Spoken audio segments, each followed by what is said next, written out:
Mari kita bayangkan, siapa kamu kelak? Siapa ya aku kelak?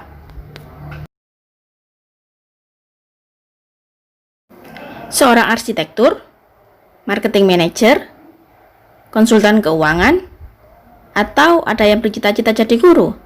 Wah, bagus sekali.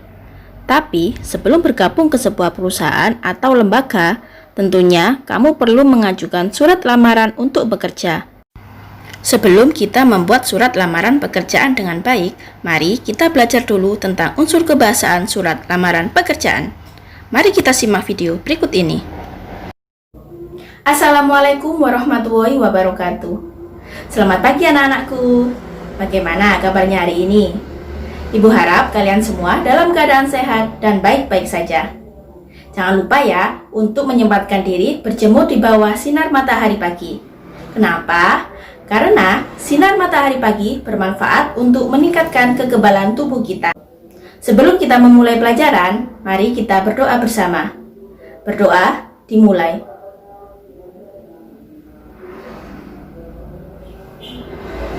Berdoa selesai. Hari ini kita akan belajar tentang unsur-unsur kebahasaan surat lamaran pekerjaan. Selamat belajar!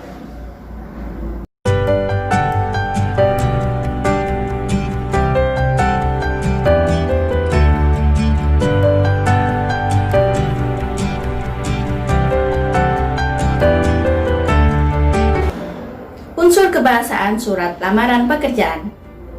Unsur kebahasaan surat lamaran pekerjaan adalah ketentuan yang harus diperhatikan dalam surat lamaran pekerjaan terkait penggunaan bahasa.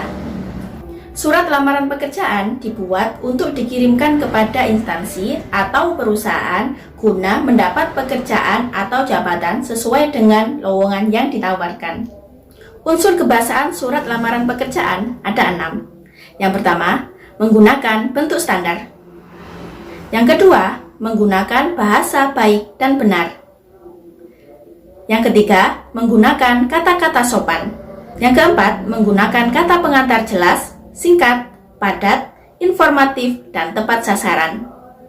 Yang kelima, tulisan bersih, mudah dibaca, dan sesuai dengan kaidah keejaan. Yang keenam, melengkapi bagian surat dengan norma bahasa surat. Mari kita bahas satu persatu. Yang pertama, menggunakan bentuk standar. Bentuk surat standar adalah bentuk surat yang biasa digunakan dalam surat formal atau surat resmi. Mengutip panduan lengkap memasuki dunia kerja tahun 2013, karya Joko Purwanto, bentuk surat lamaran kerja sama seperti bentuk surat bisnis lainnya.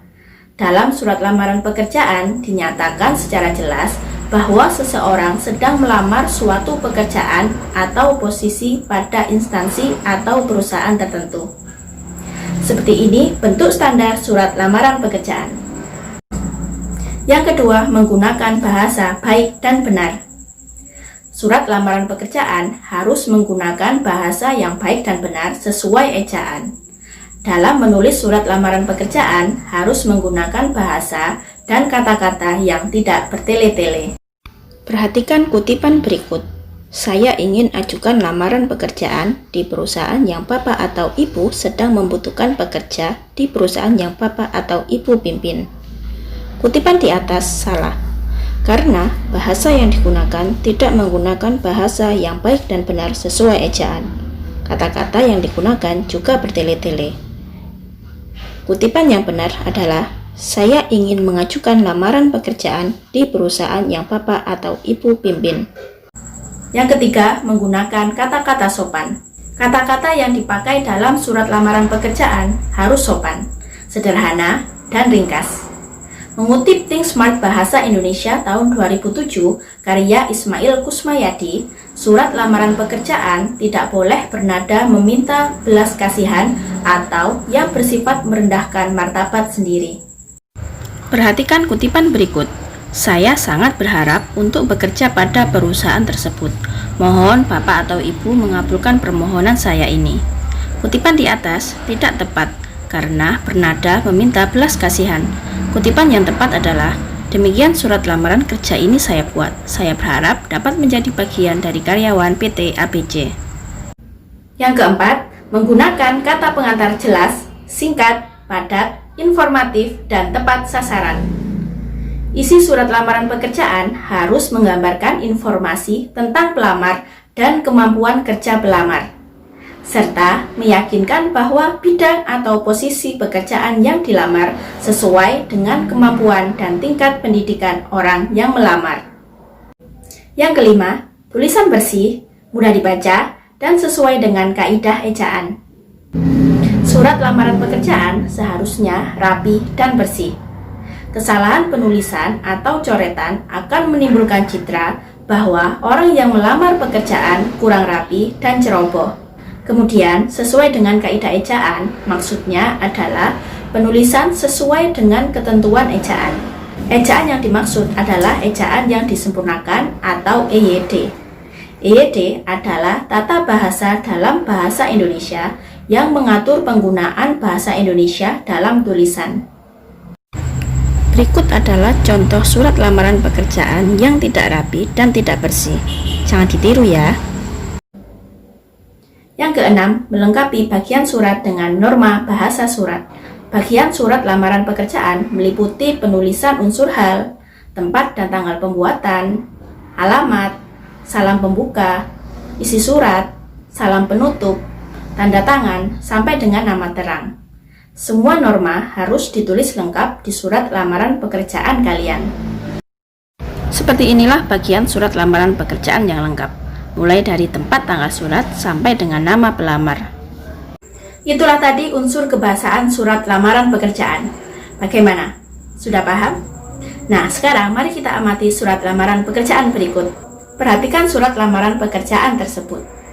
Temukan kesalahan dan perbaiki surat lamaran pekerjaan tersebut berdasarkan unsur kebahasaannya.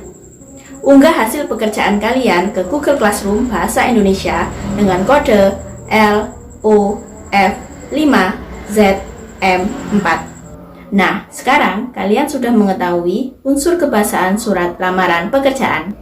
Semoga ilmu yang kita pelajari hari ini dapat bermanfaat ketika kalian akan melamar pekerjaan di sebuah perusahaan atau instansi. Demikian yang dapat Ibu sampaikan. Semoga pandemi ini segera berakhir dan kita dapat kembali bertemu di sekolah. Tetap jaga kesehatan, jangan lupa olahraga dan minum air putih. Sampai jumpa di video selanjutnya. Assalamualaikum warahmatullahi wabarakatuh.